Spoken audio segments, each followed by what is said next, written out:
ಭಟ್ರೆ, ನಾವು ಯುದ್ಧದ ಕುರಿತಾಗಿ ಒಂದಷ್ಟು ಆತಂಕ ಪಡುವಂಥ ವಾತಾವರಣವೇ ಸದ್ಯ ಕಂಡು ಬರ್ತಾ ಇದೆ. ಸೂರ್ಯಗ್ರಹಣ ಆಯಿತು, ಈಗ ಚಂದ್ರಗ್ರಹಣ ಬರ್ತಾ ಇದೆ. ಈ ನಡುವೆನೇ ಯುದ್ಧ ಆರಂಭ ಆಗೋಗಿದೆ. ಇದು ನಮ್ಮ ದೇಶದ ಮೇಲೆ ಕೂಡ ಪರಿಣಾಮ ಬೀರ್ತಾ ಇದೆ ಆಲ್ರೆಡಿ. ಬಟ್ ಇಲ್ಲೂ ಕೂಡ ಯುದ್ಧದ ಭೀತಿ ಏನಾದರೂ ಇದೆಯಾ? ಪ್ರಪಂಚದಾದ್ಯಂತ ಇದರ ಈ ಬೆಳವಣಿಗೆ ಎಷ್ಟು ದಿನ ನಡೆಯುತ್ತೆ ಅಂತ? ನೋಡಿ, ಈ ಯುದ್ಧ ಎನ್ನುವುದು ತಕ್ಷಣ ಗ್ರಹಣ ಬಂದಾಗ ಬರುತ್ತೆ ಅನ್ನೋದೇನಲ್ಲ. ಆದರೆ ಗ್ರಹಣಕ್ಕೆ ಅದರ ಪರಿಸ್ಥಿತಿಯ ಸಂದರ್ಭ ಇರ್ಬೋದು. ಯಾಕೆಂದರೆ ಮಾನಸಿಕವಾಗಿ ಈಗ ನೋಡಿ, ನಾವು ಸೂರ್ಯನ ಗ್ರಹಣ ಅಂತ, ಸೂರ್ಯ ಆತ್ಮಕಾರಕ, ಜೀವಕಾರಕ, ಚಂದ್ರನ ಮನಸ್ಸುಕಾರಕ, ಮನೋವಿಕಾರಗಳಾಗ್ಬೋದು. ಯಾರು ಆ ಥರ ಯುದ್ಧ ಭೀತಿಗಳು, ಮಾನಸಿಕ ಭೀತಿಗಳು, ದೈಹಿಕವಾಗಿ ತೊಂದರೆ ಈ ಥರ ಎಲ್ಲ ಆಗ್ಬೋದು, ಇಲ್ಲ ಅಂತ ನಾವು ಹೇಳೋದಿಲ್ಲ. ಬಟ್ ಇದು ಸೇರ್ಕೊಳ್ತದೆ. ಹಾಗಂತ ನಾವು ಯುದ್ಧಕ್ಕೆ ಬರೀ ಇದೊಂದೇ ಕಾರಣ ಅಲ್ಲ. ಜಗತ್ತಿನಲ್ಲಿ ನವಗ್ರಹಗಳಿದೆಯಲ್ಲ, ನವಗ್ರಹಗಳು ಬಹಳ ಭೂಮಿಯ ಮೇಲೆ ಪರಿಣಾಮವನ್ನು ಬೀರುತ್ತೆ, ಮನುಷ್ಯನ ಮೇಲೆ ಪರಿಣಾಮ ಬೀರುತ್ತೆ, ಮನಸ್ಸಿನ ಮೇಲೆ ಪರಿಣಾಮ ಬೀರುತ್ತೆ, ಪ್ರಕೃತಿ ಮೇಲೆ ಪರಿಣಾಮ ಬೀರುತ್ತೆ. ಹೀಗೆ ಪ್ರಕೃತಿಯ ಮೇಲೆ, ಮನುಷ್ಯನ ಮೇಲೆ, ಜೀವಿಗಳ ಮೇಲೆ ಪರಿಣಾಮ ಬೀರುವಾಗ ಇಲ್ಲಿ ಕೆಲವೊಂದಷ್ಟು ಸಮಸ್ಯೆಗಳು ನಾವು ನೋಡ್ಬೇಕು. ಗ್ರಹಗಳ ಒಂದು ಗೋಚರ ಇರುತ್ತೆ, ಗ್ರಹಗಳು ನಿಂತ್ಕೊಂಡಿರಲ್ಲ, ತಿರುಗ್ತಾ ಇರುತ್ತೆ. ತಿರುಗುವಾಗ ಅವ್ರಿಗೆ ಅವರ ಒಂದು ರೇಸ್, ಅವರದ್ದೊಂದು ಏನು ಬಿಂದುಗಳಿರುತ್ತೆ, ನಾವು ಅಷ್ಟಕವರ್ಗ ಬಿಂದುಗಳು ಅಂತ ಹೇಳ್ತೀವಿ. ನಕ್ಷತ್ರ ಸಾರಿಗೆ ಗೊತ್ತು, ಅಷ್ಟಕವರ್ಗ ಬಿಂದುಗಳು. ಹೀಗೆ ಬಿಂದುಗಳು, ಗ್ರಹಗಳು ಬಿಂದುವನ್ನು ಒಂದು ರಾಶಿಯಿಂದ ಒಂದು ರಾಶಿಗೆ ಒಂದು ಬದಲಾವಣೆಯನ್ನು ಮಾಡ್ತಾ ಹೋಗುತ್ತೆ. ಹೀಗೆ ಅಷ್ಟಕವರ್ಗ ಬಿಂದುಗಳು ಬದಲಾವಣೆ ಮಾಡಿದಂಗೆ ಈ ಭೂಮಿಗೆ ಬರತಕ್ಕಂತಹ ಗ್ರಹ ಬಿಂದುಗಳೇನಿದೆ ಅದು ಕೆಲವೊಂದಷ್ಟು ಗ್ರಹಗಳ ಪ್ರಭಾವದ ಮೇಲೆ ಹೆಚ್ಚು ಕಮ್ಮಿ ಆಗುತ್ತೆ. ಹೀಗೆ ಕುಂಭದಲ್ಲಿ ಇವಾಗ ಬಂದಿದ್ದಾನೆ ಯಾರು, ರಾಹು ಮತ್ತು ಕುಜ. ಕುಜನಿಗೆ ರಾಹುಗೆ ಬದ್ಧ ಆಗೋದಿಲ್ಲ. ಕುಜ ಮತ್ತು ರಾಹು, ಕುಜ ಎಲ್ಲಿರ್ತಾನೆ ಅಲ್ಲಿ ಯಾವುದೇ ಗ್ರಹಗಳಿದ್ರು ಕೂಡ ಜೊತೆಗೆ ಯುದ್ಧ ಆಗ್ತದೆ, ಯುದ್ಧ ಭೀತಿ ಆಗ್ತದೆ. ಗ್ರಹ ಯುದ್ಧ ಅಂತ ಹೇಳ್ತೀವಿ. ಈಗ ನಾವು ನೋಡೋ ರೀತಿ ಯುದ್ಧಗಳಾಗಿದೆ. ನಾವು ಜ್ಯೋತಿಷ್ಯದಲ್ಲಿ ಹೇಳ್ತೀವಿ ಗ್ರಹ ಯುದ್ಧ ನಡೀತಾ ಇದೆ. ಗ್ರಹ ಯುದ್ಧ ಹೇಗಾಗುತ್ತದೆ ಅಂದರೆ, ಈ ಕುಜ ಸಾಮಾನ್ಯವಾಗಿ ಯಾವುದೇ ಗ್ರಹಗಳ ಜೊತೆಗೆ ಬಂದಾಗಲೂ ಕೂಡ ಆ ಗ್ರಹಗಳ ಒಂದು ಪರಿಧಿಯಲ್ಲಿ ಒಂದು ಯುದ್ಧ ನಡೀತದೆ. ಸಾಮಾನ್ಯವಾಗಿ ಎಲ್ಲ ಗ್ರಹ ಯುದ್ಧದಲ್ಲೂ ಕೂಡ ಕುಜನೇ ಗೆಲ್ತಾನೆ. ಕೆಲವು ಯುದ್ಧಗಳಿಗೆ ಒಂದೊಂದು ಸಲ ಬೇರೆ ಗ್ರಹಗಳು ಗೆಲ್ಲುದುಂಟು, ಇಲ್ಲ ಅಂತಲ್ಲ. ಹೀಗೆ ಮುಂದೆ ಶನಿ, ಹಿಂದೆ ಕುಜ, ರಾಹು, ಮತ್ತೆ ಅಲ್ಲಿ ಕೇತುವಿನ ವೀಕ್ಷಣೆ ಇರಲೇಬೇಕು, ಅದಿದೆ. ಆಮೇಲೆ ಗುರುದೃಷ್ಟಿ ಕೂಡ ಇದೆ ಆ ರಾಶಿ ಅಲ್ಲಿ ಬಹಳ. ಮತ್ತೆ ಬುಧನು ಕೂಡ ಇದ್ದಾನೆ ಅನ್ಸುತ್ತೆ, ಬುಧ, ರವಿ, ಕುಜ. ರವಿ ರಾಜಗ್ರಹ, ಅವನು ಆ ರಾಶಿಗೆ ಅವನು ಒಂದು ವಿಶೇಷವಾಗಿರ್ತಕ್ಕಂಥ ಸಪ್ತಮಾಧಿಪತಿ ಆಗ್ತಾನೆ. ಅಲ್ಲ ಇದಕ್ಕೆ ಅಂದರೆ ಸಿಂಹದಲ್ಲಿ ಆದರೂ ಕೂಡ, ಗ್ರಹಣ ಆದರೂ ಕೂಡ ಸಪ್ತಮಕ್ಕೆ ಬಲ ಬಂದೇ ಬರುತ್ತೆ. ಆ ರಾಶಿಯಾಧಿಪತಿ ಸಪ್ತಮದಲ್ಲಿದ್ದಾನೆ. ಅಲ್ಲಿ ಬುಧ ದ್ವಿತೀಯ ಲಾಭಾಧಿಪತಿ ಅಲ್ಲಿ ಆ ರಾಶಿಗೆ ಸಂಬಂಧಪಡುತ್ತೆ. ಮತ್ತೆ ರಾಹು ಮತ್ತೆ ಕೇತು ಸಂಬಂಧಪಡುತ್ತೆ. ಆಮೇಲೆ ಅಷ್ಟಮ ಸ್ಥಾನದಲ್ಲಿ ಆ ರಾಶಿಗೆ ಈಗ ಅಲ್ಲ ಏನೋ ಗ್ರಹಣ ಆಗತ್ತೆ. ಆ ರಾಶಿಗೆ 8ರಲ್ಲಿ ಶನಿ ಇದ್ದಾನೆ. ಸ್ಥಾನ ಬದಲಾವಣೆ ಆಗ್ತಕ್ಕಂಥದ್ದು ಅಂದರೆ ದೇಶದಲ್ಲಿ ತುಂಬಾ ಅಲ್ಲೋಲ ಕೊಲ್ಲೋಲ ಆಗುವಂತಹದ್ದು ಇರ್ತದೆ. ಇದು ಗ್ರಹಣದಿಂದ ಅಂತಲ್ಲ, ಗ್ರಹಣದ ವಿಚಾರದಲ್ಲಿ ಬಂದಾಗ ಈ ವಿಷಯನ ಹೇಳ್ತೀನಿ. ಗ್ರಹಣದಿಂದ ಆಗತ್ತೆ ಅನ್ನೋದಲ್ಲ, ಅದು ತಪ್ಪು ಮಾಹಿತಿ ಕೊಟ್ಟಾಗ ಆಗ್ತದೆ. ಈ ವಿಷಯ ಬಂದದ್ದಕ್ಕೆ ಹೇಳ್ತೀನಿ. ಇಲ್ಲಿ ಗ್ರಹ ಸಂಚಾರ ಬಹಳ ಮುಖ್ಯವಾಗಿದೆ. ಹಾಗಾಗಿ ಈ ಗ್ರಹಗಳ ಸಂಚಾರದಿಂದ ಬಹಳ ಒಂದು ಸುಮಾರು ಒಂದು 3 ತಿಂಗಳವರೆಗೂ ಯುದ್ಧದ ಭೀತಿ, ಯುದ್ಧದ ವಾತಾವರಣ ನಡೆಯುವ ಸಾಧ್ಯತೆ ಇದೆ. ಗ್ರಹಣದ ಫಲದು ಹಾಗಿರುತ್ತೆ. ಮತ್ತೆ ಈ ಗ್ರಹಗಳು ಈ ಏನಾಗುತ್ತೆ, ಈಗ ಕುಜ ನೆಕ್ಸ್ಟ್ ಶನಿ ಮನೆಗೆ ಹೋಗ್ತಾನೆ. ಶನಿ ಗುರು ಮನೆಗೆ ಹೋದ್ರೆ ಶನಿ ಜೊತೆಗೆ ಮಿಂಗಲ್ ಆಗ್ತಾನೆ. ರಾಹುವಲ್ಲೇ ಇದ್ದು ಕೂಡ ಶನಿ ಜೊತೆ, ಶನಿಗೂ ಮತ್ತು ಕುಜನಿಗೂ ಆಗ್ಬರಲ್ಲ, ಅಲ್ಲೂ ಕೂಡ ಸಮಸ್ಯೆಗಳಾಗ್ಬೋದು. ಹಾಗಾಗಿ ಸುಮಾರು 3 ತಿಂಗಳವರೆಗೂ ಕೂಡ ಗ್ರಹಣದ ಫಲಾನು ಇರುತ್ತೆ. ಸೂರ್ಯಗ್ರಹಣ, ಚಂದ್ರಗ್ರಹಣ ಜೊತೆ ಗ್ರಹಗಳ ಬಲ, ಗ್ರಹಗಳ ಗೋಚರ. ಸಾಮಾನ್ಯ ಯುದ್ಧ ಭೀತಿ, ಯುದ್ಧದ ಸಂದರ್ಭ ಸುಮಾರು ಇನ್ನು ಹೆಚ್ಚಿನ ಪ್ರಮಾಣದ ಯುದ್ಧ ಆಗುವ ಸಾಧ್ಯತೆ ಇದೆ. ಇಷ್ಟಕ್ಕೆ ನಿಲ್ಲದಿಲ್ಲ. ಏನು ಶಾಂತಿ ಸ್ಥಾಪನೆಗೂ ಹೋರಾಟ ಮಾಡ್ತಾರೆ, ಯುದ್ಧ ಮಾಡೋಕ್ಕೂ ಹೋರಾಟ ಮಾಡ್ತಾರೆ, ಯುದ್ಧ ಮಾಡಿಸೋದಕ್ಕೂ ಹೋರಾಟ ಮಾಡ್ತಾರೆ. ಹೀಗೆ 3-4 ದಿಕ್ಕುಗಳಿಂದ ಇದರ ಒಂದು ಗೊಂದಲ ಮತ್ತೆ ಇದರ ಒಂದು ಕಾಂಪ್ಲಿಕೇಶನ್ ಇದೆ. ಮತ್ತು ಅದು ಯುದ್ಧದ ಭೀತಿ ಜೊತೆಗೆ ಸಮಸ್ಯೆಗಳು ಜಾಸ್ತಿ ಆಗುವ ಸಾಧ್ಯತೆ ಇನ್ನು 1-1.5 ತಿಂಗಳು ಹೆಚ್ಚಾಗ್ಬಿಟ್ಟು ಆಮೇಲೆ 1.5 ತಿಂಗಳು ನಿಧಾನ ಕಡಿಮೆ ಆಗುವ ಸಾಧ್ಯತೆ ಇದೆ. ಸರಿ ಗುರುಗಳೇ, ಈಗ ಶಾಂತಿ ಸ್ಥಾಪನೆ ಅಥವಾ ಸೀಸ್ ಫೈರ್, ಕದನ ವಿರಾಮಕ್ಕೋಸ್ಕರ ಹೇಳಿ ನಾವೆಲ್ಲರೂ ಚಿಂತನೆಯನ್ನೇನೋ ಮಾಡ್ತೀವಿ. ಆದರೆ ಪ್ರತಿ ಬಾರಿ ಎಲ್ಲಿ ಯುದ್ಧ ಆದರೂ ಅದನ್ನು ನಾನೇ ತಡೆದಿದ್ದು ಅಂತ ಹೇಳ್ಕೊಳ್ಳೋ ಡೊನಾಲ್ಡ್ ಟ್ರಂಪ್ ಕೂಡ ಈಗ ಯುದ್ಧದಲ್ಲಿ ಭಾಗಿಯಾಗ್ಬಿಟ್ಟಿದ್ದಾರೆ. ಹಾಗಾಗಿ ಈ ಯುದ್ಧ ಮುಂದುವರಿಯೋದ್ರ ಜೊತೆಗೆ ಭಾರತಕ್ಕುಂಟಾಗೋ ಪರಿಣಾಮಗಳ ಬಗ್ಗೆ ಹೇಳಿ ಆಚಾರ್ಯ. ಬಹಳ ಮುಖ್ಯವಾಗಿ ನಾಳೆಯ ದಿನ ಘಟಿಸುವಂಥ ಗ್ರಹಣದ ಆರಂಭ ಕಾಲದಲ್ಲಿ ಇರುವಂತಹ ಲಗ್ನ ಕರ್ಕಾಟಕ ಲಗ್ನ.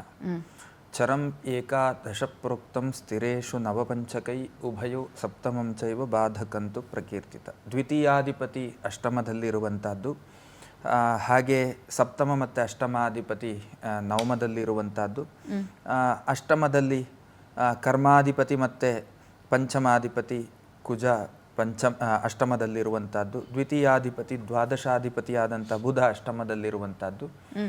ನಮಗೆ ಪರೋಕ್ಷವಾದಂತಹ ಪರಿಣಾಮಗಳು ನಮ್ಮ ದೇಶದ ಮೇಲೆ ಇದೆ. ನೇರವಾದಂತಹ ಪರಿಣಾಮಗಳು ಅಂತಲ್ಲ, ಪರೋಕ್ಷವಾದಂತಹ ಪರಿಣಾಮಗಳು ಅಂತ, ಇಂಡೈರೆಕ್ಟ್ ಎಫೆಕ್ಟ್ಗಳು. ಈ ಥರದ ಒಂದು ಲಕ್ಷಣಗಳನ್ನು ಈ ಕುಂಡಲಿಯ ಆಧಾರದಲ್ಲಿ, ನಾಳೆಯ ಗ್ರಹಣ ಕಾಲದ ಪ್ರಶ್ನಾ ಕುಂಡಲಿಯ ಆಧಾರದಲ್ಲಿ ನಾವು ಕಾಣಬಹುದಾದಂತಹ ಫಲ. ಮತ್ತು ಒಂದು ದೊಡ್ಡ ಪ್ರಮಾಣದ ಇಂಪ್ಯಾಕ್ಟ್ ಆಗುತ್ತಾ ಕೇಳಿದ್ರೆ ಖಂಡಿತ ಅಷ್ಟು ದೊಡ್ಡ ಪ್ರಮಾಣದ ಇಂಪ್ಯಾಕ್ಟ್ ಆಗ್ಲಿಕ್ಕಿಲ್ಲ ಅಂತ ಅನ್ಸುತ್ತೆ ಭಾರತಕ್ಕೆ, ಭಾರತ ದೇಶದ ದೃಷ್ಟಿಯನ್ನ ಇಟ್ರೆ.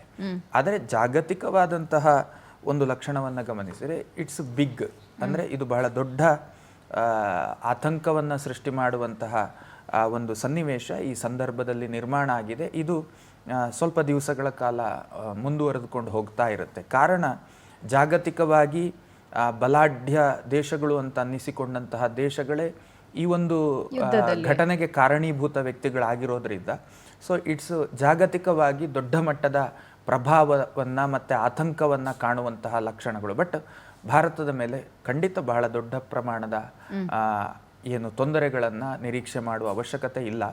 ಆದರೆ ಪರದೇಶದಲ್ಲಿ ವಾಸ ಮಾಡುವಂತಹ ಭಾರತೀಯರು ನಮ್ಮವರು ಅವರ ಮೇಲೆ ಸ್ವಲ್ಪ ಪರಿಣಾಮಗಳೆಲ್ಲ ಆಗ್ತಾ ಇದೆ. ಅದೊಂದು ಸ್ವಲ್ಪ ದುಃಖಕರ ಸಂಗತಿ, ಬಟ್ ಅನಿವಾರ್ಯ, ಎದುರಿಸಲೇಬೇಕು. ಇದೊಂದು ವಿಷಯ. ನೇರವಾಗಿ ಭಾರತದ ಮೇಲೆ ಬಹಳ ದೊಡ್ಡ ಪರಿಣಾಮ ಇಲ್ಲ ಅನ್ನುವಂಥದ್ದನ್ನ. ಮತ್ತೆ ಗ್ರಹಣದ ಒಂದು ಭಾಗದ ಚಿಂತನೆ ಆದ್ರೆ ಈಗ ಇನ್ನೇನು ಸದ್ಯೋ ಭವಿಷ್ಯತ್ತಿನಲ್ಲಿ ನಮಗೆ ಸಂವತ್ಸರದ ಬದಲಾವಣೆ, ಅಲ್ಲಿ ಗ್ರಹಗಳ ಏನು ಅವರ ಆಧಿಪತ್ಯಗಳ ನಿರ್ಣಯಗಳು, ಅಂದರೆ ಒಂದೊಂದು ಸಂವತ್ಸರಕ್ಕೆ ಒಂದೊಂದು ಗ್ರಹಗಳು ರಾಜನಾಗಿಯೂ ಮಂತ್ರಿಯಾಗಿಯೂ ಸೇನಾನಿಯಾಗಿಯೂ ಗ್ರಹಗಳ ಅಧಿಕಾರ ವ್ಯಾಪ್ತಿ ಅಂತ ಇರ್ತದೆ ಆ ಸಂವತ್ಸರಕ್ಕೆ. ಆ ಸಂದರ್ಭದಲ್ಲಿ ಯಾವ ಗ್ರಹದ ಅಧಿಕಾರಗಳಿರ್ತದೆ, ಆ ಗ್ರಹದ ಸ್ಥಿತಿಗಳು ಹೇಗುಂಟು ಖಗೋಳದಲ್ಲಿ, ಇದನ್ನೆಲ್ಲ ಆಧರಿಸಿಕೊಂಡಂತೆ ಸಂವತ್ಸರದ ಫಲದ ಒಂದು ಪ್ರಭಾವದ ಆಧಾರದಲ್ಲಿಯೂ ಕೂಡ ನಾವು ಚಿಂತನೆ ಮಾಡಬೇಕಾಗ್ತದೆ. ನೇರವಾಗಿ ಗ್ರಹಣದಿಂದಲೇ ಇಂತಹ ಪರಿಣಾಮಗಳು ಅಂತ ಹೇಳುವಂತಹ ನಿರ್ಣಯವನ್ನ ಮಾಡುವುದು ಕಷ್ಟಕರ. ಬಟ್ ಅದರ ಪರಿಣಾಮ ಉಂಟು. ಯಾಕೆಂದ್ರೆ ಖಗೋಳದ ವಿದ್ಯಮಾನ ಅಂತಂದ್ರೆ, ಮೊನ್ನೆ ಯಾರೋ ಒಬ್ರು ಸೋಷಿಯಲ್ ಮೀಡಿಯಾದಲ್ಲಿ ಒಂದು ಕ್ವಶನ್ ಮಾಡಿದ್ರು. ನನಗೆ ಆ ಪ್ರಶ್ನೆ ನೆನಪಿಲ್ಲ. ಪ್ರಶ್ನೆ ಅನ್ನೋದು ಕುಹಕ. ಅದು ಏನು ಕೇಳಿದ್ರೆ, ಬಹಳಷ್ಟು ನಡೀತಾ ಇರುತ್ತೆ ಖಗೋಳದಲ್ಲಿ, ಅದೆಲ್ಲವುದು ನಮ್ಮ ಮೇಲೆ ಪರಿಣಾಮನ ಅಂತ. ಖಂಡಿತ ಪರಿಣಾಮ. ಗುಡುಗು ಸಿಡ್ಲು ಬಂದ್ರು ನಮ್ಮ ಮೇಲೆ ಪರಿಣಾಮವೇ. ಬಾಲಿಶತನದ ಪ್ರಶ್ನೆಗಳನ್ನ ಮಾಡಿದ್ರೆ ಅರ್ಥ ಇಲ್ಲ ಅಂತ ಅನ್ಸುತ್ತೆ. ಸ್ವಲ್ಪ ಏನ್ ಹೇಳಿದ್ದಾರೆ, ಏನನ್ನ ಕೇಳಿಸ್ಕೊಂಡಿದ್ದೇನೆ, ಏನ್ ಹೇಳಲಿಕ್ಕೆ ಹೊರಟಿದ್ದಾರೆ, ಇಷ್ಟನ್ನೂ ನೋಡದೆ ಏನೋ ಒಂದು ಕೈಯಲ್ಲಿ ಮೊಬೈಲ್ ಇದೆ ಅಂತ ಬರೆದು ಬಿಟ್ರೆ ಅದಕ್ಕೆ ಅರ್ಥ ಇರಲ್ಲ. ಹಾಗಾಗಿ ಸೊ ಆ ತರದ ಬಾಲಿಶತನದ ಚಿಂತನೆ ಬೇಡ. ತುಂಬಾ ಅವಕಾಶ ಉಂಟು. ಇವತ್ತು ಗೂಗಲ್ ಉಂಟು, AI ಬಂದಿದೆ, ನಿಮ್ಗೆ ನಾಲೆಜ್ ಕೊಡುತ್ತೆ. ನಾಲೆಜ್ಗೋಸ್ಕರ ಓದಿ, ನೀವು ತಿಳ್ಕೊಳ್ಳಿ, ಆಮೇಲೆ ಮಾತಾಡೋಣ ಅಂತ, ಏನ್ ತೊಂದರೆ ಇಲ್ಲ. ಏನು ವಿಚಾರಗಳು ಇರುವುದೇ ಚರ್ಚೆ ಮಾಡ್ಲಿಕ್ಕೆ. ಅದನ್ನ ಹುಡುಕುತ್ತಾನೆ ಭಾರತೀಯರು ಬಂದು ಇಲ್ಲಿಯ ತನಕ ಬಂದಿರುವುದು. ಭಾರತೀಯರಂತಲ್ಲ, ಜಗತ್ತು ಬಂದಿರುವುದೇ ಹಾಗೆ. ವಿಚಾರಗಳ ಚರ್ಚೆಗಳನ್ನ ಮಾಡುವುದು, ವಿಮರ್ಶೆ ಮಾಡುವುದು, ತಾರ್ಕಿಕವಾಗಿ ಅವನ ಅನುಭವವನ್ನ ಅವ ಒಂದು ಕಡೆಯಲ್ಲಿ ಉಲ್ಲೇಖ ಮಾಡಿ ಹೋಗ್ತಾ ಇರ್ತಾನೆ. ಅಷ್ಟೇ. ಇದು ಶಾಸ್ತ್ರ ಅನ್ನೋದು ಅಷ್ಟೇ, ವಿಜ್ಞಾನ ಅನ್ನೋದು ಅಷ್ಟೇ. ಅದನ್ನ ಅರ್ಥ ಮಾಡ್ಕೋಬೇಕು ಅಂತ. ಕರೆಕ್ಟ್ ಗುರುಗಳೇ. ನಿಜಕ್ಕೂ ಭಾರತಕ್ಕೆ ಹೆಚ್ಚಿನ ಮಟ್ಟದ ಏನು ಆತಂಕಗಳು ಅಥವಾ ಅಪಾಯಗಳಿಲ್ಲ ಅಂತ ಹೇಳಿ ಒಂದು ಅಭಯವನ್ನ ಕೊಟ್ರಿ. ಇದೇ ಒಂದು ನಂಬಿಕೆ, ನಿರೀಕ್ಷೆ, ಭರವಸೆಯಲ್ಲಿ ನಾವು ಕೂಡ ಇರೋಣ ಅಂತ ಹೇಳ್ತಾ, ಬಹಳಷ್ಟು ಜನರಿಗೆ ಭಟ್ರೆ ಈಗ ನಮ್ಮ ರಾಶಿಗೆ ಏನ್ ಫಲ ಉಂಟಾಗತ್ತೆ ಅನ್ನೋ ಒಂದು ಕುತೂಹಲ ಇರುತ್ತೆ. ಯಾವ್ಯಾವ ರಾಶಿಯವರಿಗೆ ಒಳಿತು, ಯಾರ್ಯಾರಿಗೆ ಕೆಡುಕು, ಫಲಗಳೇನು, ಯಾರು ಶಾಂತಿಯನ್ನ ಮಾಡಿಸ್ಬೇಕು, ಗ್ರಹಣದ ಸಂದರ್ಭದಲ್ಲಿ ನಾವು ಯಾವ ರೀತಿ ಅನುಷ್ಠಾನ ಮಾಡ್ಕೊಳ್ಬೇಕಂತೆಲ್ಲ ಇದೊಂದು ದೊಡ್ಡ ಮಟ್ಟದ ಪ್ರಶ್ನೆ. ಹಾಗಾಗಿ ಪ್ರತಿ ರಾಶಿಯ ಕುರಿತಾಗಿ ಕೂಡ ನಮಗೆ ಚಿಕ್ಕದಾಗಿ ಚುಟುಕಾಗಿ ಮಾಹಿತಿ ಕೊಡೋದಾದ್ರೆ ಎಲ್ಲ ಈಗ ರಾಶಿಗಳು ಕೊಡಬೇಕಾಗುತ್ತೆ. ಯಾಕೆಂದ್ರೆ 27 ನಕ್ಷತ್ರ 12 ರಾಶಿಯವರು ಇರ್ತಾರೆ. ಈಗ ಯಾವ ರಾಶಿಯವರಿಗೆ ನಾವು ಹೇಳ್ಬೇಕಾಗತ್ತೆ. ಈಗ ಮೇಷರಾಶಿಯವರು ಅಂತ ತಗೊಂಡ್ರೆ, ಮೇಷರಾಶಿಗೆ ಅಂತ ಗ್ರಹಣದ ಎಫೆಕ್ಟ್ ಏನು ಆಗೋದಿಲ್ಲ. ಮೇಷರಾಶಿಯವರಿಗೆ ಈಗ ಅವರು ವೈಯಕ್ತಿಕವಾದ ಏನೇ ಇರ್ಬೋದು, ಅಂದ್ರೆ ಜಾತಕನೋ ದಶಾಭುಕ್ತಿನೋ ಅಥವಾ ಗೋಚರನೋ ಇರ್ಬೋದು, ಆದ್ರೂ ಈ ಗ್ರಹಣದ ತೊಂದರೆ ಮೇಷರಾಶಿಯವರಿಗೆ ಅಂತ ಆಗೋದಿಲ್ಲ. 7.5 7 ಶನಿ ಇದೆ, ಆ ತರ ತೊಂದರೆ ಆಗಲ್ಲ. ಇನ್ನು ವೃಷಭ ರಾಶಿ ಅಂತ ವೃಷಭ ರಾಶಿ ಗುರುವಿನ ಅನುಕೂಲ ಇದೆ. ಗುರು ಅನುಗ್ರಹ ಇರೋದ್ರಿಂದ ಅವರಿಗೆ ಸ್ವಲ್ಪ ಮಟ್ಟಿಗೆ ಅನುಕೂಲ ಇದೆ ಅಂತ ನಾವು ಹೇಳ್ಬೇಕು. ಅಂತ ತುಂಬಾ ತೊಂದರೆಗಳಾಗೋದಿಲ್ಲ, ಅವ್ರಿಗೂ ಅನುಕೂಲ ಇರುತ್ತೆ. ಇನ್ನು ಕರ್ಕಾಟಕ ರಾಶಿ ಅಂತ ತೆಗೆದುಕೊಂಡ್ರೆ ದ್ವಿತೀಯ ಭಾವದಲ್ಲಿ ಗ್ರಹಣ ಆಗ್ತದೆ. ಕರ್ಕಾಟಕ ರಾಶಿ, ಮಿಥುನ ರಾಶಿಯನ್ನು ತೆಗೆದುಕೊಂಡು ಮಿಥುನ ರಾಶಿಯನ್ನು ತೆಗೆದುಕೊಂಡ್ರೆ, ಮಿಥುನ ರಾಶಿಯವರಿಗೆ ಜನ್ಮ ರಾಶಿಯಲ್ಲಿ ಗುರುವಿದು ಕೂಡ ಪೂರ್ವ ಪುಣ್ಯ ಸ್ಥಾನ ಗುರು ದೃಷ್ಟಿ ಇದೆ. ಗುರು ಇರೋ ಜಾಗ ಅಷ್ಟು ಚೆನ್ನಾಗಿಲ್ಲ ಅಂದ್ರೂ ಕೂಡ ಗುರುದೃಷ್ಟಿ ತುಂಬಾ ಒಳ್ಳೇದು ಅಂತಾರೆ. ಹಾಗಾಗಿ ಮಿಥುನದಲ್ಲಿ ರಾಶಿಯವರಿಗೆ ಸ್ವಲ್ಪ ಮಟ್ಟಿಗೆ ಅನುಕೂಲ ಇದೆ ಅಂತ ನಾವು ಹೇಳ್ಬೋದು. ಆದರೆ ಅವನಿಗೆ ಪೂರ್ವ ಪುಣ್ಯ ಸ್ಥಾನಕ್ಕೆ ಗುರುದೃಷ್ಟಿ ಇದೆ. ಹಾಗಾಗಿ ಕುಜನ್ ಮೇಲೆ, ರಾಹುನ್ ಮೇಲೆ, ಬುಧ, ರವಿ ಮೇಲೆ ಗುರುದೃಷ್ಟಿ ಅಷ್ಟು ಅವ್ರಿಗೆ ಎಫೆಕ್ಟ್ ಆಗಲ್ಲ. ಇನ್ನು ಕರ್ಕಾಟಕ ರಾಶಿಯನ್ನ ತೆಗೆದುಕೊಂಡು ನಾವು ನೋಡಿದ್ರೆ, ಇನ್ನು ಕರ್ಕಾಟಕ ರಾಶಿಯಲ್ಲಿ ದ್ವಿತೀಯ ಭಾವದಲ್ಲೇನೆ ಗ್ರಹಣ ಆಗೋದು. ಅಂದ್ರೆ ಧನಸ್ಥಾನ ಅಂತ ನಾವು ಏನು ಹೇಳ್ತೀವಿ, ಅಲ್ಲಿ ಕೇತು ಇದ್ದಾನೆ.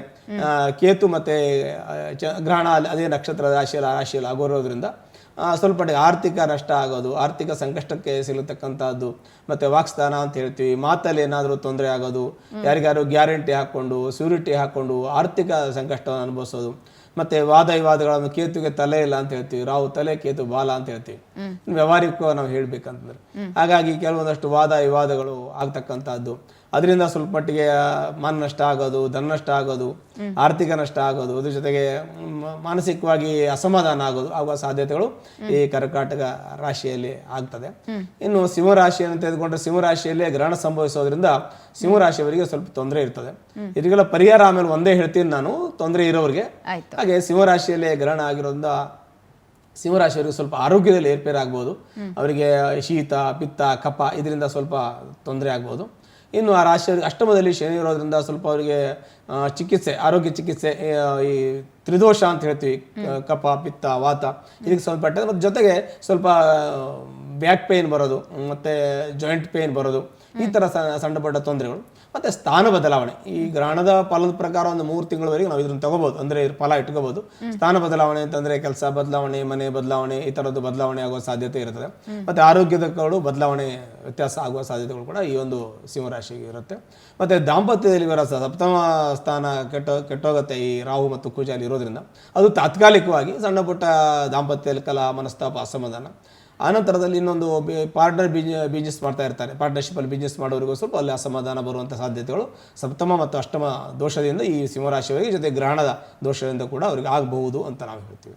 ಇನ್ನು ಕನ್ಯಾ ರಾಶಿ, ಇನ್ನು ಕನ್ಯಾ ರಾಶಿ ಅಂತ ತೆಗೆದುಕೊಂಡು ನೋಡುವಾಗ ಕನ್ಯಾ ರಾಶಿಗೆ ದಶಮದಲ್ಲಿ ಗುರು ಇದ್ದಾನೆ, ಮತ್ತು ಅವರಿಗೆ ಸಪ್ತಮದಲ್ಲಿ ಶನಿ ಬಲಗಳಲ್ಲಿ ಒಂದು ಷಡ್ ಬಲಗಳಲ್ಲಿ ದಿಗ್ಬಲ ಅಂತ ಹೇಳ್ತೀವಿ. ಇಂಡಿವಿಜುವಲ್ ಆಗಿ ಅವರಿಗೆ ಸ್ವಲ್ಪ ಒಳ್ಳೆಯದು.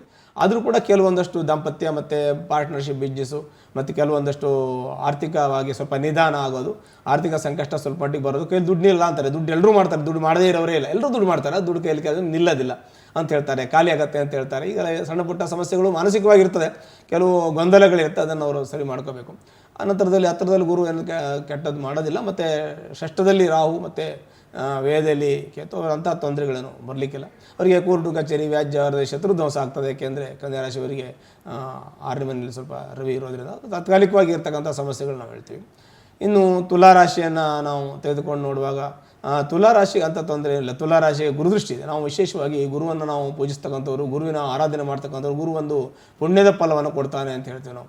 ಗುರುವಿನ ಪುಣ್ಯದ ಫಲದಿಂದ ಗುರುವಿನ ಪೂರ್ಣ ಅನುಗ್ರಹ ಸಿಕ್ತು ಅಂತಂದರೆ ನಮ್ಗೆ ಎಲ್ಲ ರೀತಿಯ ಅನುಕೂಲ ಅಂತ ಹೇಳ್ತೀವಿ. ಪೂರ್ವಾರ್ಜಿತ ಪುಣ್ಯದ ಫಲ ಗುರುವಿನಿಂದ ದೊರಕುತ್ತೆ.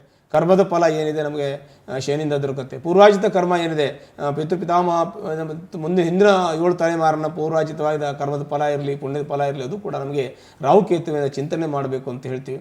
ಹಾಗಿರೋದ್ರಿಂದ ಈ ತುಲಾರಾಶಿಗೆ ಗುರು ಅನುಕೂಲ ಇರೋದ್ರಿಂದ, ಮತ್ತು ಏಕಾದಶದಲ್ಲಿ ಕೇತು ಮತ್ತು ಚಂದ್ರನು ಅಲ್ಲೇ ಸ್ಥಿತ ಆಗಿರೋದ್ರಿಂದ ಅಂಥ ತೊಂದರೆಗಳು ಈ ತುಲಾರಾಶಿಯವರಿಗೆ ಆಗೋದಿಲ್ಲ. ಇನ್ನು ವೃಶ್ಚಿಕ ರಾಶಿ ಅಂತ ತೆಗೆದುಕೊಂಡು ನೋಡಿದ್ರೆ ವೃಶ್ಚಿಕ ರಾಶಿಯವರಿಗೆ ಸ್ವಲ್ಪ ಮಟ್ಟಿಗೆ ಸಮಸ್ಯೆ ಆಗ್ಬೋದು. ಯಾಕೆಂದರೆ ಪಂಚಮದಲ್ಲಿ ಶನಿ, ಚತುರ್ಥದಲ್ಲಿ ರಾಹು ಇದ್ದಾನೆ.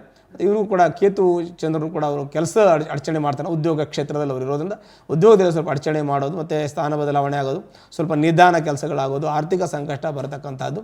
ಮತ್ತು ಚತುರ್ಥ ಭಾವದಲ್ಲಿ ರಾಹು ಮತ್ತು ಕೇತುವಿನ ಒಂದು ಪ್ರಭಾವ ಎರಡೂ ಇರುತ್ತೆ. ಒಂದು ಗ್ರಹ ಇದ್ದರೆ 2 ಗ್ರಹದ ಪ್ರಭಾವಗಳು ಇರುತ್ತೆ ಸಾಮಾನ್ಯವಾಗಿ.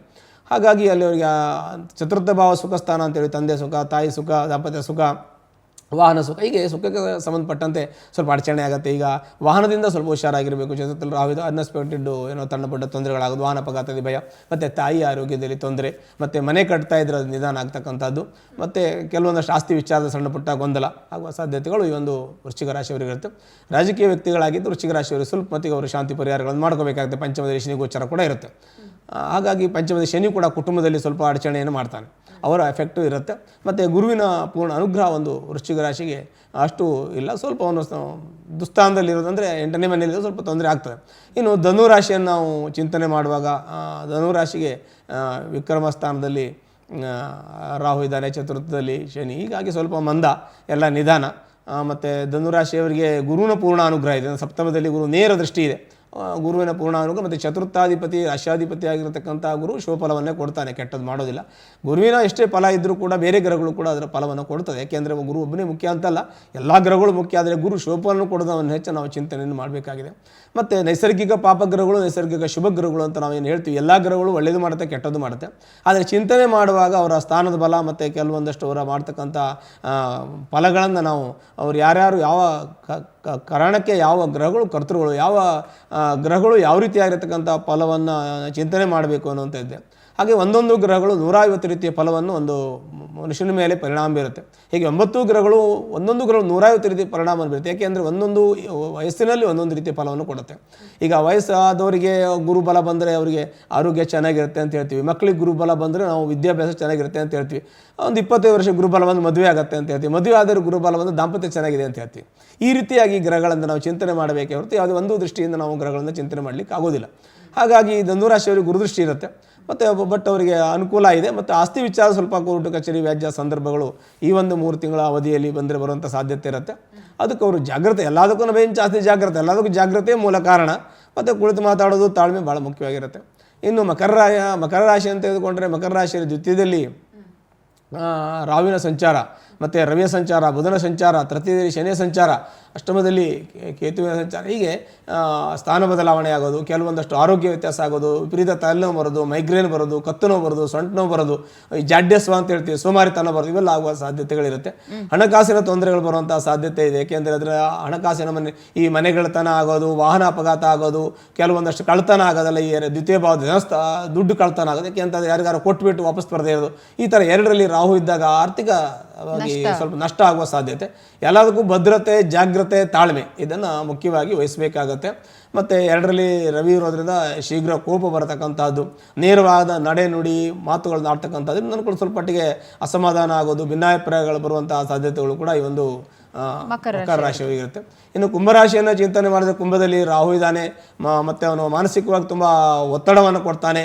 ಅಲ್ಲದೆ ಸಪ್ತಮದಲ್ಲಿ ಕೇತು, ಅಲ್ಲೇ ಗ್ರಹಣ ಆಗ್ತದೆ. ಹಾಗಾಗಿ ಸ್ವಲ್ಪ ಬೇಡದೇ ಇರೋ ನೆಗೆಟಿವ್ ಚಿಂತನೆಗಳು, ಮತ್ತು ಕೆಲವೊಂದಷ್ಟು ಶತ್ರುಗಳಿಂದ, ಅಂದರೆ ಶತ್ರುಗಳು ಅಂದರೆ ಯಾರು ತಾನಾಗೆ ನಾವು ಯಾರು ಶತ್ರುಗಳು ಮಾಡೋದಿಲ್ಲ, ಕೆಲವು ವ್ಯವಹಾರಗಳಿಂದ ನಮಗೆ ಬರ್ತದೆ. ಶತ್ರುಗಳು ಹೇಗೆ ಆಗ್ತಾರೆ ಅಂತಂದ್ರೆ ನಾವು ಕಮಿಟ್ಮೆಂಟ್ ಸರಿ ಇಲ್ಲದೆ ಇದ್ದಾಗ ಆಗ್ತಾರೆ. ಈಗ ಯಾವುದೋ ಒಂದು ವ್ಯವಹಾರದಲ್ಲಿ ಯಾರೋ ಒಂದು ಅಡಚಣೆ ಮಾಡ್ತಾರೆ, ತೊಂದರೆ ಮಾಡ್ತಾರೆ, ಯಾವುದೇ ವ್ಯವಹಾರಕ್ಕೆ ಮತ್ತೊಂದು ಒಬ್ಬರಿಂದ ತೊಂದರೆ ಆದಾಗ ಅದರಿಂದ ಶತ್ರುಗಳು ಮತ್ತೊಂದು ಇನ್ನೊಂದು ಸಾಧಕ ಬಾಧಕಗಳು ನಾವು ಚಿಂತನೆ ಮಾಡಬೇಕು. ಹಾಗಾಗಿ ಅವರು ಭಾಳ ಜಾಗ್ರತೆ ವಹಿಸಬೇಕು. ಆರೋಗ್ಯದಲ್ಲಿ ಜಾಗ್ರತೆ ವಹಿಸಬೇಕು. ಸಪ್ತಮ ಭಾವ ದಾಂಪತ್ಯದಲ್ಲಿ ಜಾಗ್ರತೆ ವಹಿಸಬೇಕು. ಪಾರ್ಟ್ನರ್ಶಿಪ್ ಬಿಸ್ನೆಸ್ ಅದರಲ್ಲಿ ಜಾಗ್ರತೆ ವಹಿಸಬೇಕು. ಯಾವುದೇ ಅವರನ್ನು ಕೊಡೋದು ತೊಗೊಳ್ಳೋದ್ರಲ್ಲಿ ಭಾಳ ಜಾಗ್ರತೆಯನ್ನು, ಹಣಕಾಸು ವ್ಯವಹಾರ, ಗ್ಯಾರಂಟಿ, ಸೆಕ್ಯೂರಿಟಿ ಎಲ್ಲದರಲ್ಲೂ ಜಾಗ್ರತೆ ವಹಿಸೋದ್ರಿಂದ ಅವರಿಗೆ ತೊಂದರೆಗಳು ಪರಿಹಾರ. ದ್ವಿತೀಯದಲ್ಲಿ ಶನಿ ಇರೋದ್ರಿಂದ ಮತ್ತು ಅದು ಕೂಡ ಅವರಿಗೆ 7ವಾರ ಶನಿ ಪ್ರಭಾವ ಕೂಡ ಈಗ ಕೊನೆಯ ಭಾಗದಲ್ಲಿ ಇರ್ತದೆ, ಅದನ್ನು ಜಾಗ್ರತೆ ವಹಿಸಬೇಕಾಗತ್ತೆ. ಇನ್ನು ಕೊನೆಯದಾಗಿ ಮೀನರಾಶಿ. ಮೀನರಾಶಿಯವರಿಗೆ ಜನ್ಮದಲ್ಲಿ ಶನಿ ಇದ್ದಾನೆ. ಆಲ್ರೆಡಿ ಅರ್ಧ ಭಾಗ ಮುಗಿದಿದೆ, ಇನ್ನು ಅರ್ಧ ಭಾಗ ಉಳ್ಕೊಂಡಿದೆ. ಮತ್ತು ವ್ಯಯದಲ್ಲಿ ರಾಹು ಮತ್ತು ಷಷ್ಠದಲ್ಲಿ ಕೇತು. ಅವರಿಗೆ ಆರೋಗ್ಯ ಸಮಸ್ಯೆ ಸ್ವಲ್ಪ ಇರುತ್ತೆ. ಮತ್ತು ಕೆಲವೊಂದಷ್ಟು ರೋಗ, ಸಾಲ, ಶತ್ರು ಈ ರೀತಿಯಾಗಿರ್ತಕ್ಕಂಥ ತೊಂದರೆಗಳಿರ್ತದೆ. ಮತ್ತು ಇನ್ನು ಅಂತ ಹೇಳುವಂಥ ಸಮಸ್ಯೆ ಏನು ಈ ಮೀನರಾಶಿಯವರಿಗೆ ಆಗೋದಿಲ್ಲ. ಯಾರಿಗೂ ಕಷ್ಟ ತೊಂದರೆ ಇರಲಿ ಇರದೇ ಇರಲಿ, ಗ್ರಹಣದ ಫಲ ಅಂತ ಒಂದು ನಮ್ಮಲ್ಲಿ ಚಿಂತನೆ ಇದೆ. ಆ ಚಿಂತನೆ ಬಗ್ಗೆ ನಾವೊಂದು ಕ್ಲಿಯರಿಟಿ ಕೊಡ್ತೀವಿ. ಇನ್ನು ಆಚರಣೆ ವಿಚಾರದ ಬಗ್ಗೆ ಈಗಾಗಲೇ ನಾವು ನಮ್ಮ ಆತ್ಮೀಯ ಸ್ನೇಹಿತರಾಗಿರ್ತಕ್ಕಂಥ ನಕ್ಷತ್ರಿ ಗುರುಗಳು ಕೂಡ ಅದ್ರ ಬಗ್ಗೆ ವಿಶ್ಲೇಷಣೆ ತುಂಬ ಚೆನ್ನಾಗಿ ವಿವರಿಸಿದ್ದಾರೆ. ಇನ್ನು ಅದಕ್ಕೆ ಪರಿಹಾರ ಹೇಳಬೇಕು. ನಾವು ಇಷ್ಟೆಲ್ಲ ಆದಮೇಲೆ ಪರಿಹಾರ ಒಂದು ಹೇಳಬೇಕಾಗತ್ತೆ ಎಲ್ಲ ರಾಶಿಯವರಿಗೂ ಕೂಡ. ನಿಮಗೆ ಮಾಡಬೇಕು ಅನಿಸಿದ್ರೆ ಎಲ್ಲರೂ ಇಂಥ ರಾಶಿಯವ್ರು ಮಾಡಬೇಕು, ಇಂಥವ್ರು ಮಾಡಬಾರ್ದು ಅನ್ನೋದಿಲ್ಲ, ಎಲ್ಲರೂ ಮಾಡಬೇಕು ಅಂತ ನಾವು ಹೇಳ್ತೀವಿ. ಒಳ್ಳೇದಿರಲಿ ಕೆಟ್ಟದ್ದಿರಲಿ ಪ್ರಭಾವ ನಮ್ಮ ಮೇಲೆ ಇರುತ್ತೆ, ನಮ್ಮ ಮೇಲೆ ಇರುತ್ತೆ. ನಮ್ಮ ಮನೇಲಿ ಯಾರೋ ಒಬ್ಬರು ಒಂದು ರಾಶಿಯವರು ಒಂದು ನಕ್ಷತ್ರ ಇರ್ತಿರ್ತಾರೆ, ಒಬ್ಬರೇ ಒಂದೇ ನಕ್ಷತ್ರ ಎಲ್ಲರೂ ಹುಟ್ಟಿರಲ್ಲ. ಹಾಗಾಗಿ ಅವರು ಅಕ್ಕಿ ಮತ್ತು ಹುರುಳಿಯನ್ನು ಫಲತಾಮೂಲಾದಿಗಳಿಂದ ಅದನ್ನು ಚಂದ್ರಪರಾಗ ಕಾಲದಲ್ಲಿ ಅಂತ ಹೇಳಿ ಅದನ್ನು ತುಳಿಸಿಬಿಟ್ಟು ನೀರು ಬಿಟ್ಬಿಟ್ಟು ಅದನ್ನು ದಾನವಾಗಿ ಕೊಡೋದ್ರಿಂದ ಅವರಿಗೆ ಎಲ್ಲ ರೀತಿಯ ಗ್ರಹಣ ದೋಷದಿಂದ ಮುಕ್ತಿ ಹೊಂದಿ ಸುಖ ಶಾಂತಿ ಎಲ್ಲವೂ ಕೂಡ ದೊರಕುತ್ತೆ. ಮತ್ತು ಗ್ರಹಣದ ದೋಷ ಪರಿಪೂರ್ಣವಾಗಿ ಅವರಿಗೆ ಪರಿಹಾರ ಆಗುತ್ತೆ. ಯಾವುದೇ ಗ್ರಹಣ ದೋಷದ ತೊಂದರೆಗಳು ಬರದೇ ಇರಲಿ ಅಂತ ನನ್ನ ದೇವರಲ್ಲಿ ಪ್ರಾರ್ಥನೆ ಮಾಡ್ತೀನಿ. ಭಟ್ರೆ, ನಿಜಕ್ಕೂ ಎಲ್ಲ ರಾಶಿಯವರಿಗೂ ಕೂಡ ಯಾವ ರೀತಿ ಫಲ ಇದೆ ಅಂತ ಹೇಳಿ ತಿಳಿಸ್ಕೊಟ್ರಿ. ಹಾಗೆ ಸುಲಭವಾದಂಥ ಪರಿಹಾರವನ್ನು ತಿಳಿಸ್ಕೊಟ್ರಿ. ಮತ್ತಷ್ಟು ನಾನು ಇದೇ ವಿಚಾರಕ್ಕೆ ಸಂಬಂಧಪಟ್ಟ ಹಾಗೆ ಆಚಾರ್ಯ ದ್ವೈರಿಂದ ಮಾಹಿತಿಯನ್ನು ಪಡ್ಕೊಳ್ತೀನಿ.